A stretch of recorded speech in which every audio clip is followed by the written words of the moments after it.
తెలీదు. ఆ కారణం ప్రజారాజ్యం పార్టీలో ఉన్నప్పుడు భూమా నాగిరెడ్డి గారు కీర్తిశేషులు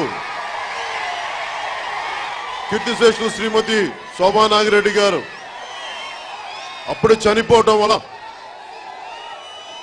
భూమా నాగిరెడ్డి గారు మన తెలిసిన వాళ్ళకి ఫోన్ చేసి మీరు తెలుగుదేశం పార్టీలో ఉన్నారు, తెలుగుదేశం పార్టీకి సపోర్ట్ చేస్తా ఉన్నారు, 2014లో మీరు వస్తే నా విజయ అవకాశాలు దెబ్బతింటాయంటే నేను ఆ రోజున వైసీపీలో ఉన్నా కానీ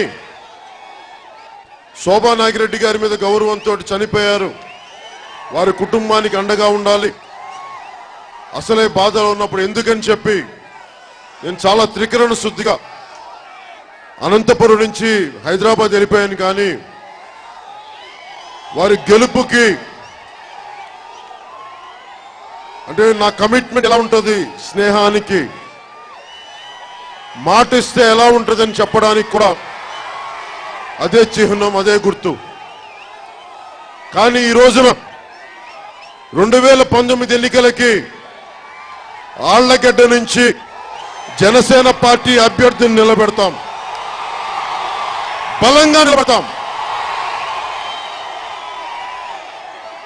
కుటుంబాల నుంచి వచ్చిన వ్యక్తులు కాదు, వర్గ పోరాటాల నుంచి వచ్చిన వ్యక్తులు కాదు, మన భూమిలో నుంచి కష్టాల నుంచి వచ్చిన వాళ్ళని నిలబెడతాం.